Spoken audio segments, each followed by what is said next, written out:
or heard from you in a very long time, but we haven't forgotten about you. And as we've communicated, we've been kind of trying to think about ways in which we can continue to support you, although it's been a while since you graduated.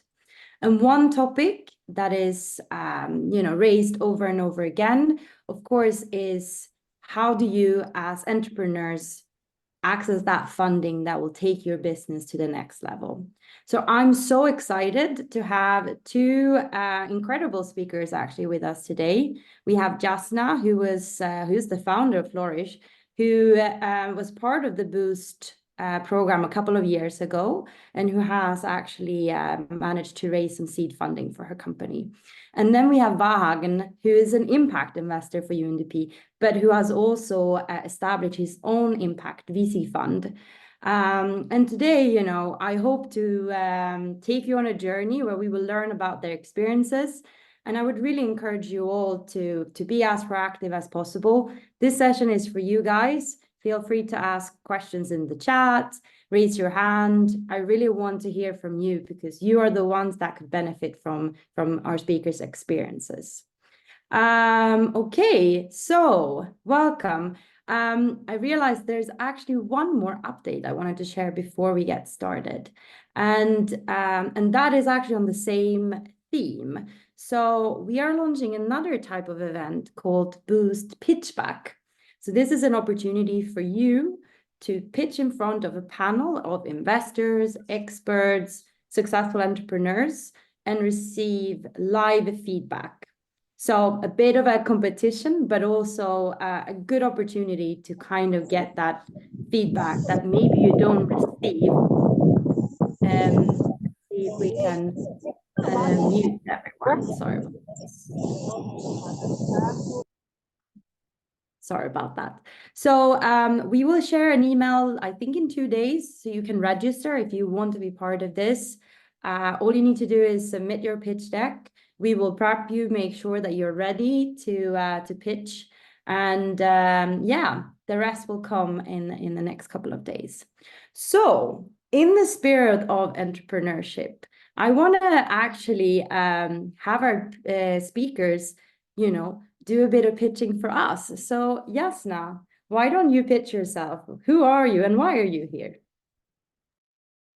Thank you for the opportunity to speak with people who attended or still attend Boost. I really appreciate Boost because it was one of the first accelerators that we attended and we learned a lot, especially because we are impact startups. So my name is Jasna Pejović. I'm CEO of Flourish. Flourish is a startup with solution that is actually mobile app that scientifically proven develops your emotional intelligence within 3 months of biweekly usage.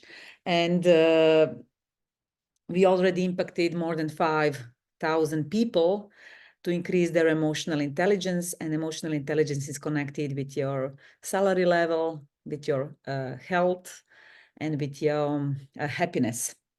So thank you for having me today here. Great. And Vahagn, how do you follow up on this? Who are you and why are you here? What can you teach us? Okay, thanks, Luis John, for inviting me here. So, as Luis already told, still working for UNDP as an impact investment advisor. But during the work, I recognized that there is a need of early stage impact fund because a lot of things currently are launching by UNDP on acceleration. But at the end of the day, you need someone to invest and to follow and to, leverage all this investment and experience. And the fund is not mine. It's a platform owned by all those experts which are going to join the platform. And the platform is investing both capital and expert hours. And we're trying to bring on impact investment world more people rather than only people from finance and tech.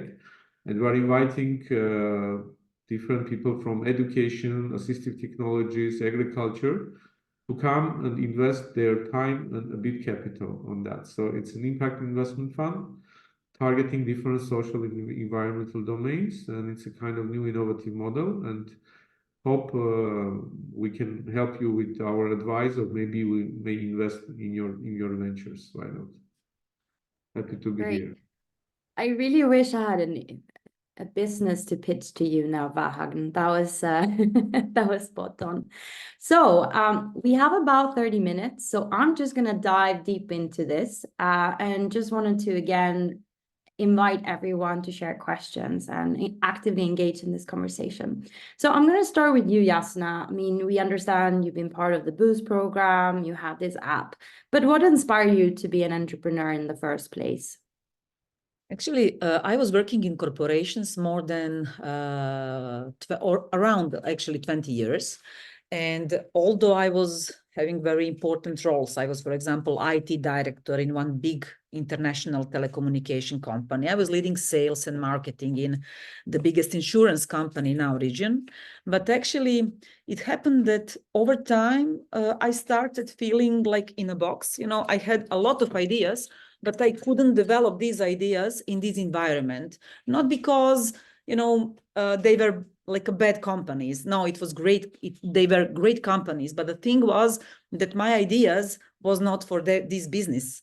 And then I decided to start my own business. And another thing happened is like I wanted, probably because I was getting older, I wanted to do things that I really love, that I really enjoy, and that will leave some impact. And I started firstly educational business with it was my first business 5 years ago. And then around 4 years ago, when I became certified coach for development of emotional intelligence, I learned about its importance. I didn't know that emotional intelligence, which is actually your communication competencies, your leadership, teamwork, your empathy, your stress management, your self-confidence, and etc. I didn't know that it is so important and connected with your employability, with your salary level, with your happiness, with your well-being, and so on. And when I learned that, I learned at the same time that there is a huge problem.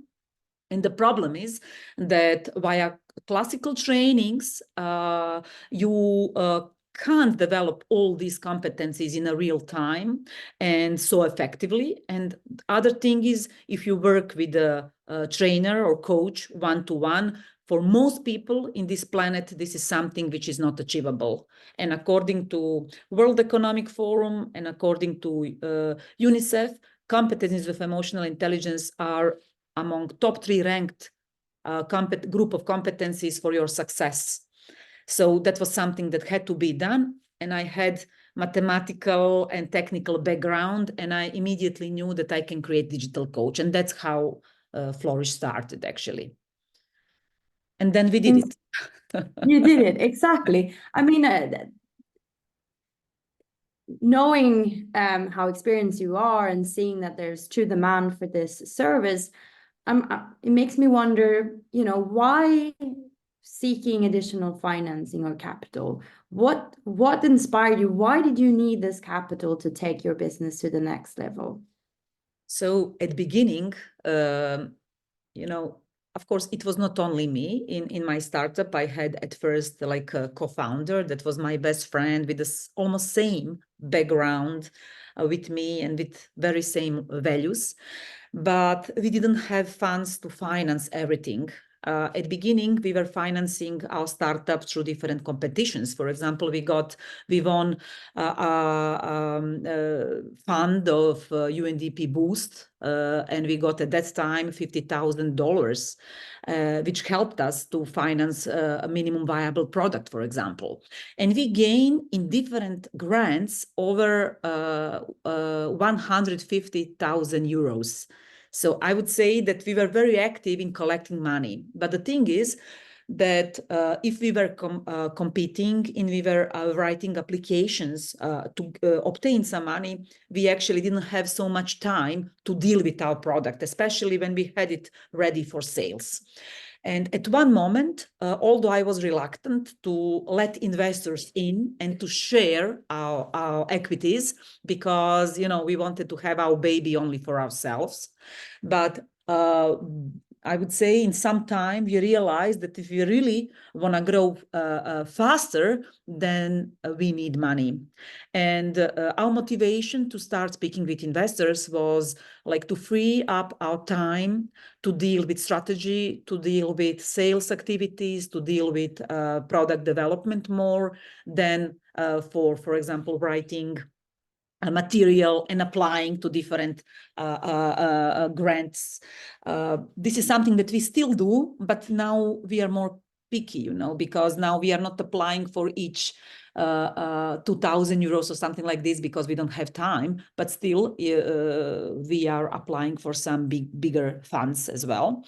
And we wanted to have, that was one thing. Another thing is we wanted to have investor that is as well impact investor, that understand that it's not only that we want to earn money, and yes, we want to earn money, but actually we really want to make development of emotional intelligence accessible for many people in this world, because this will change their lives for better. This will change, this will impact profitability of companies, and this will impact societies. So actually for us, it was never money on the first place, but we need money to develop it. And as well, we want to earn, be profitable. But some part of that will always be made free. Like, for example, any people in this planet now can test their emotional intelligence for free and learn about their profile, for example. And then we wanted an investor who shares same values with us, and that's somebody who we found. And that kind of takes me to the next question. And because you're based in Montenegro, we've talked about it, and I'm sure a lot of the participants here can relate to this. There are not millions of VC investors out there just waiting for the next big opportunity, right? How did you go on about to actually identify and find that investor that ticked all the boxes that were, you know, really important for you and your co-founder? That's really challenge in my country. So I live in Montenegro. In Montenegro, there is no VC funds yet. There is currently one under forming. And on the other side, I would say that due to things that we have, we had wars in our region, in our Balkan region, and we have some issues with the criminal, I have to say, on the country level. So, you know, investors are reluctant to invest into such country.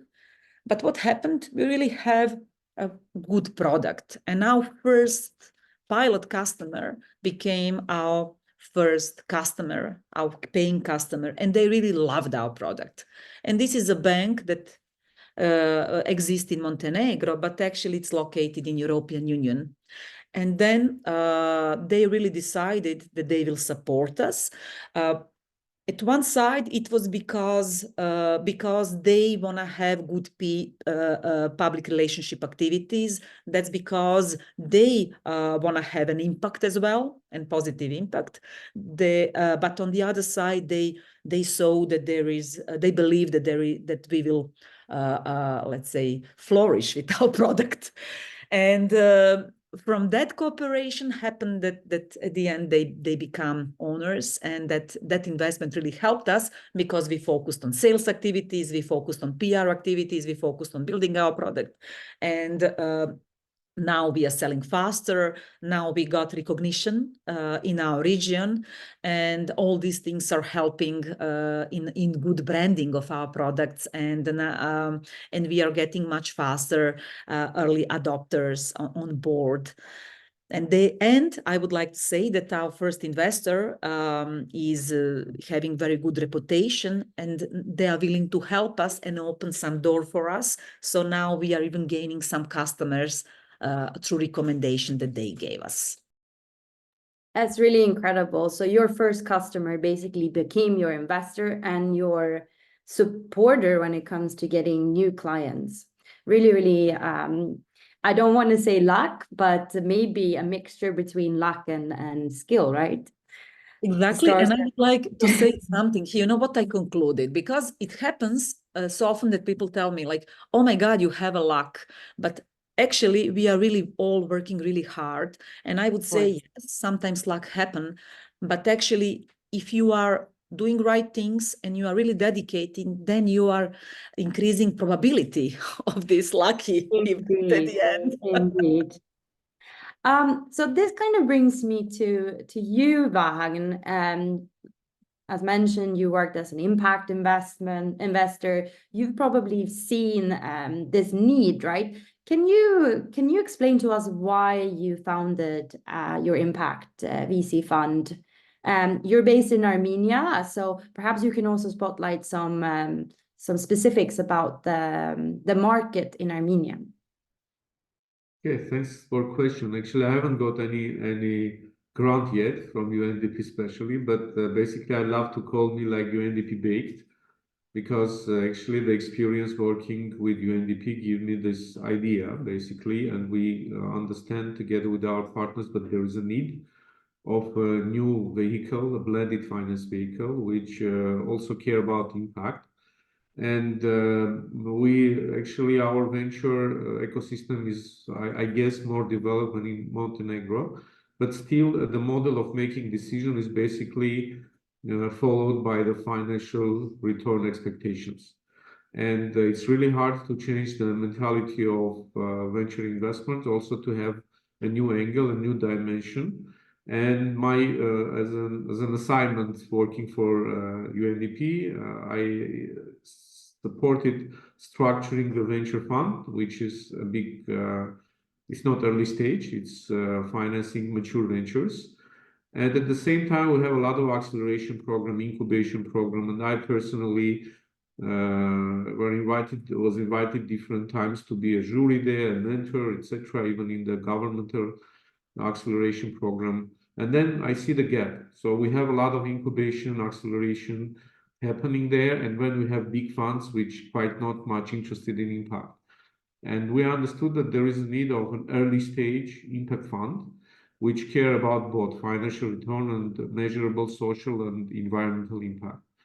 And I'm underlying the measurability because basically when we're talking about impact, it's really hard to project the impact, but also hard to measure and manage the impact. And this is another angle we want to actually bring on the table. And even in our rules, we write that we're going to conduct capacity building on impact measurement, on impact investment, ESG principles for our startups, for the community, for our investors. And also, with my experience talking and working with early stage startups, I understand that there is a need of expertise more than need of money, especially at the first stage of the development. So people need access to market, they need the right expertise, they need help with sales and tech and finance. And always the access to such resources is very, very expensive. If you need really high quality experts to be on board of your startups, it's really hard to hire them. And the idea came, why not to have those experts as an investors, not as an advisors, not as, I don't know, board members, but as investors. And so they have double motivation. So they want to get their money back, but they also want to make impact, and they are investing their capacities here. And that's why our investors are contributing both capital and also 8 hours monthly minimum involvement in the process of starting from startup selection, further support, access to market, some tech expertise. And the other thing, we understand what only doing this job, having finance and tech guys on board is not enough. So if we want to have really significant social environmental impact, we need to have on board people from social and environmental sectors with their expertise. Of course, they have some fears. We don't understand of this venture investment. It's kind of, I don't know, it's the probability is very low. We don't know how this black box is working. So that's why they keep them away. So they can just have some small involvement, some technical expertise, and that's it. And we say what, okay, just the best learning experience is when you are learning by investing, learning by doing. And whatever you lack here, expertise, capacity, knowledge, network, we will provide you with that. And basically, we have three kinds of investors. We have active partners, as I am. We have strategic partners. These are the corporations, the one with the Flourish is working with, I guess. And then we have development partners like EU, UNDP, I don't know, Finance in Motion and others, which will bring on board this technical assistance on top of some investments. And we can say Wow, that so you're based in really Armenia, we're ready to invest in Balkans, and I think that's not a limit for us. So let's think how we can expand our kind of investment geography. Absolutely. I mean, I find this really fascinating, both in terms of who you're working with, that you have like these three arms, so to speak, but also what you're mentioning around the importance of having access to expertise around social and economic and environment sustainability. And this kind of brings me to a question around, like, even if you are an impact fund, you know that you're looking at early stage ventures. Not everything is, perfect yet. It's still under development. What would you say are still some of the key kind of indicators or metrics that you need to have in place to even consider, exploring investments with the startup that comes to you? So, of course, the emotional attachment to the idea is important, but basically you need to have clear business model and also clear impact goals, so impact KPIs, because both of them are important for us. So we first look at the impact of the startup, then if this filter is actually successfully passed, then we start looking at the financials. So this is very important. And then you need to have enough experience and access to market, and of course some passion to implement, and basically understanding of the problem, how you are attached to the problem. Maybe your family, you yourself, or I don't know, you understand that from your research, but there is a gap in the market, and you need to clearly understand who are your customers, have a lot of interactions with them to check your actually preliminary guesses if the solutions is really needed, if it's viable, if your, I don't know, the cost of goods sold or your market acquisition cost is not higher than your expected income. Then there are a couple of different indicators where quickly can calculate. And also understanding the competitive landscape, because even if you are in Montenegro, in Armenia, in Georgia, still the market for startups is like the world. So how you are connected to the world, and what are your ways to expand your geography? Because the internal market is very, very limited. So it's also okay for you, but the business model and your further steps could be basically connected with the potential market you can reach.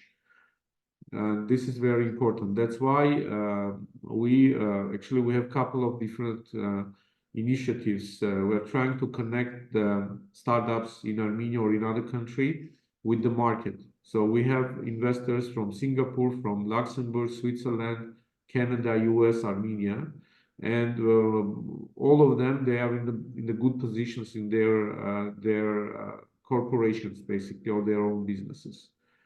And here we can just throw the challenge and see if the startups can hand it over. For example, one of our associated investors is working for a company which is producing equipment for identifying breast cancer. And a startup in Armenia, they are doing using the AI algorithm to analyze the radiology reports in order to do some speech to report scheme.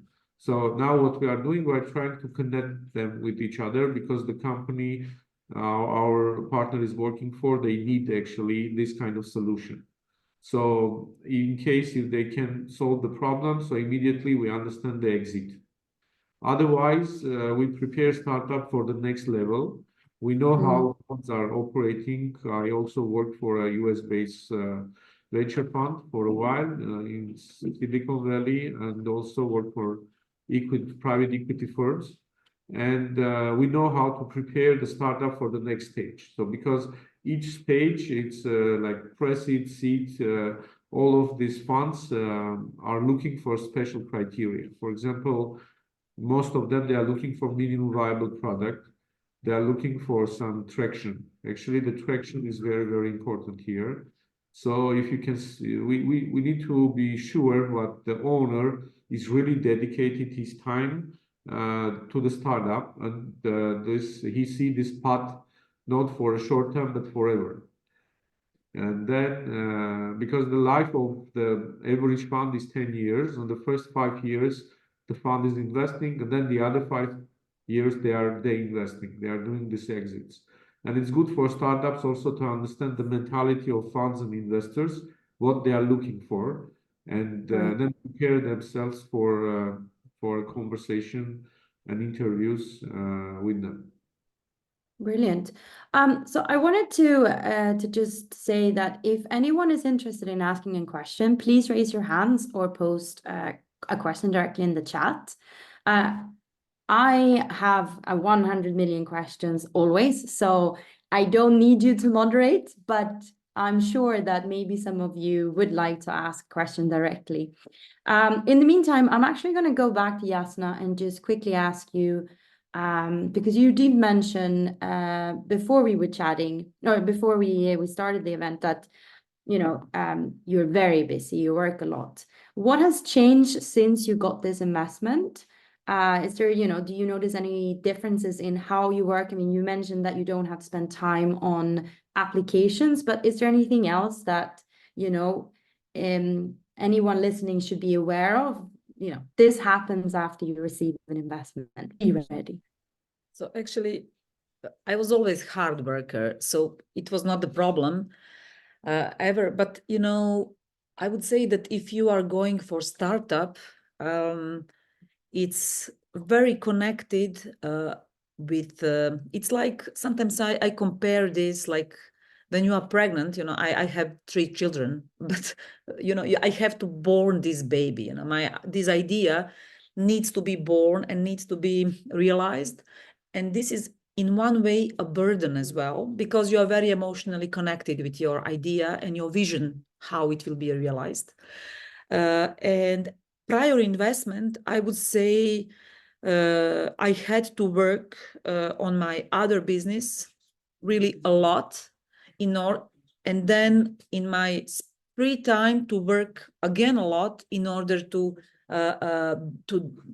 make Flourish progress. Otherwise, idea is not enough. So, you have to work all the time. We had mentorship support via different accelerators like a Boost, and we had and we are currently in one accelerator as well.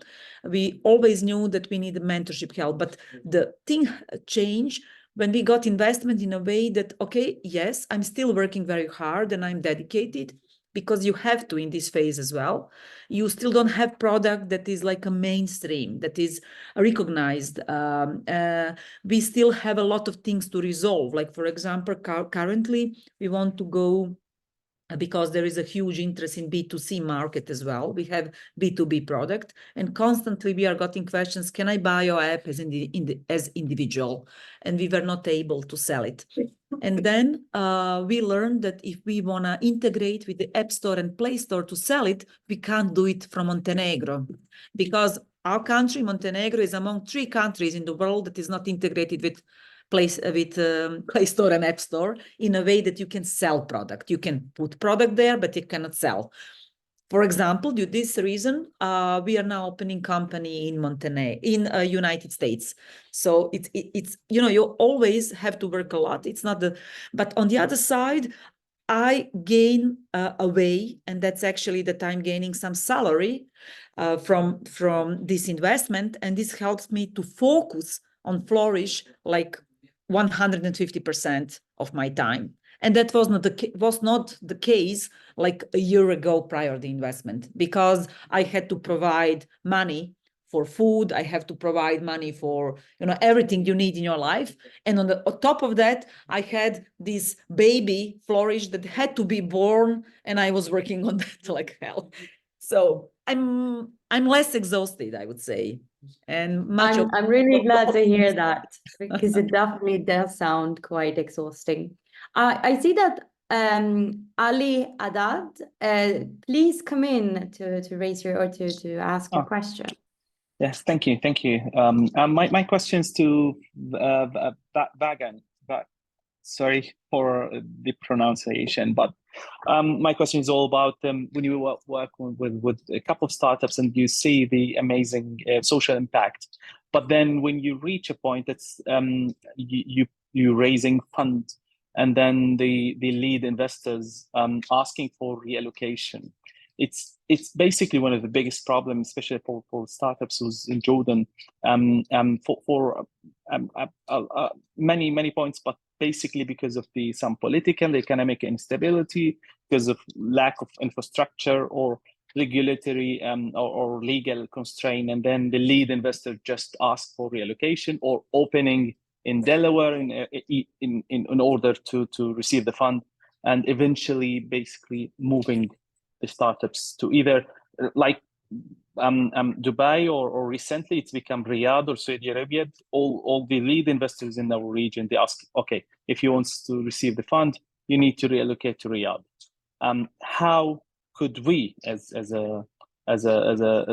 actors in the ecosystem in Jordan, how we can keeping these startups in the ecosystem? Because eventually, all the support that we're doing, it just disappear because these good startups, they're leaving.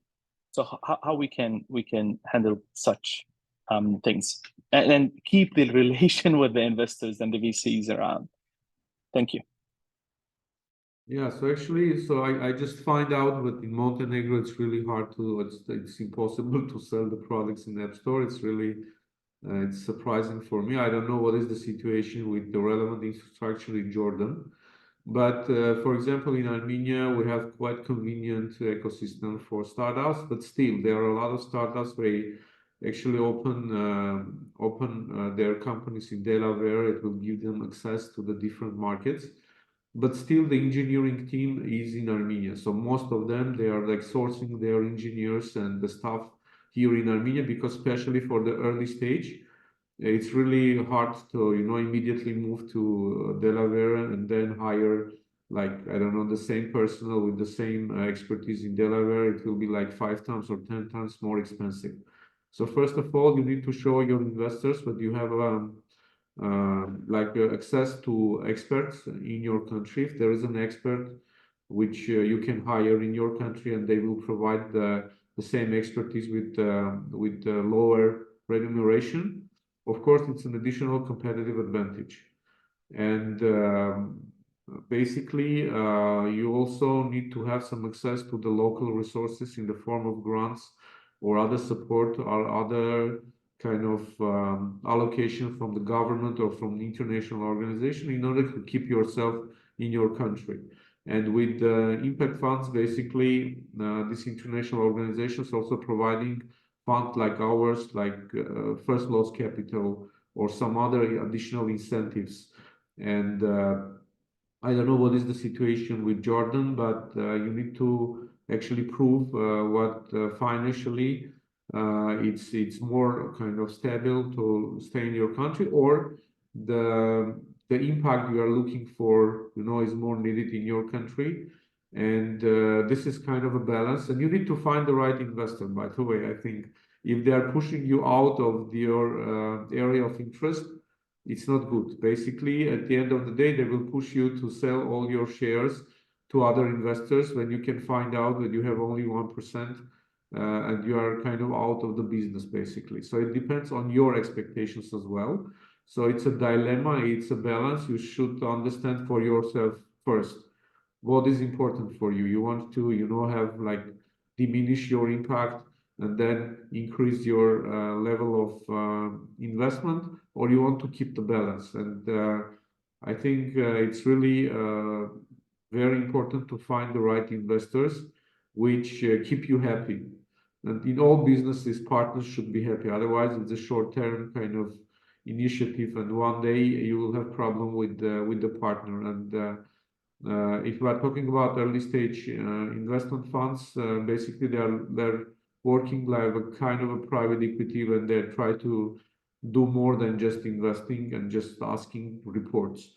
They should share your headache, they should share your passion and your ability and willingness to make a good impact.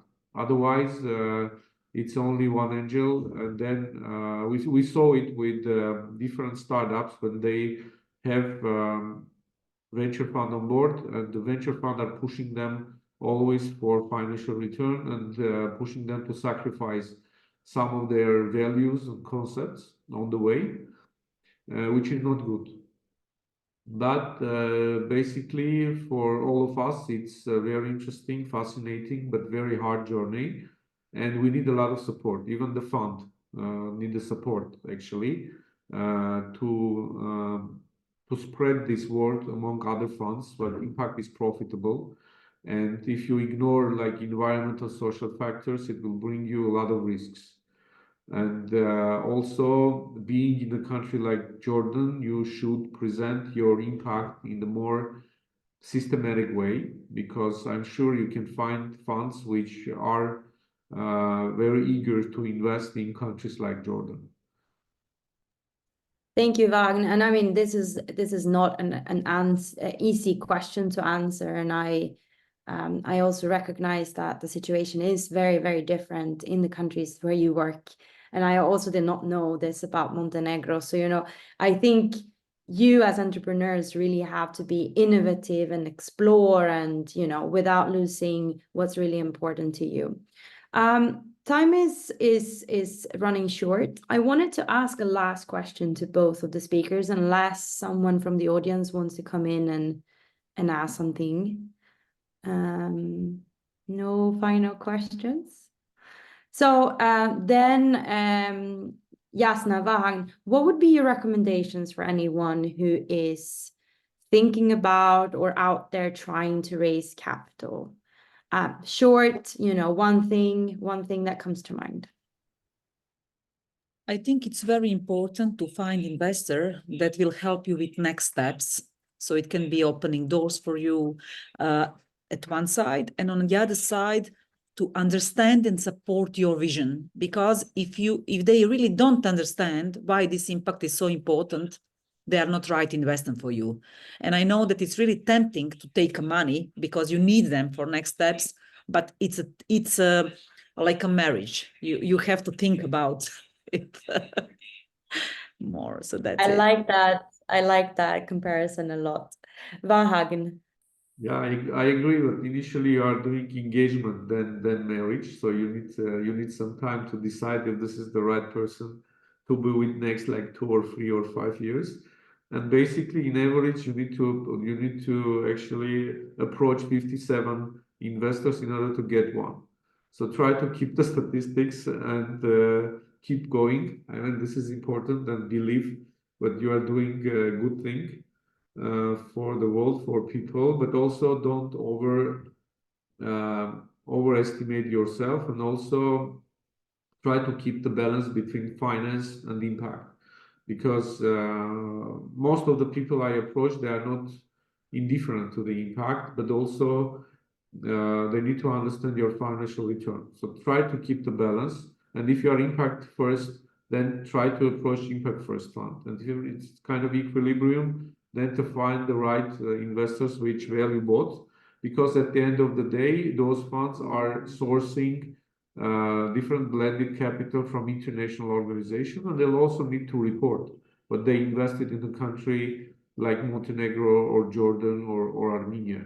So try to find those whose actually aims and objectives are matching your own objectives. And it's also very, very important to understand the structure of the investor, or the psychology of the investor, of the architecture of the fund, who is funding the fund, who are the fund of funds here, what kind of board they have, what they are invested so far, which kind of characteristics and expertise the participants of the fund have. Then it will be more clear what are your expectations. Brilliant. Thank you so much. This was really, really interesting, and I learned a lot too. If anyone here would like to get in contact with any of the speakers, you can write me and I will facilitate. Maybe some of you would like to pitch your solutions to Vahagn. So, you know, I hope you're ready for it, Vahagn. You will get so many applications now. Because we are also from developing countries, we are looking for those who are sharing our values and who are actually passing all those difficulties, which really are really a lot. But at the end of the day, I hope we will solve some significant problem for our countries and for the other countries as well. I agree. Thank you so much. This was a great conversation. I hope that you also had fun. For the rest of you, stay tuned for the Boost Pitch Back invitation. I hope that some of you will submit an application, and perhaps we will invite Jasna and Vahagn to be on the panel there to provide feedback on your ideas. So stay tuned for that. And thanks, everyone. Enjoy the rest of your days. Thank you. Good luck with your initiatives. Bye. Thank you. Bye-bye. Bye.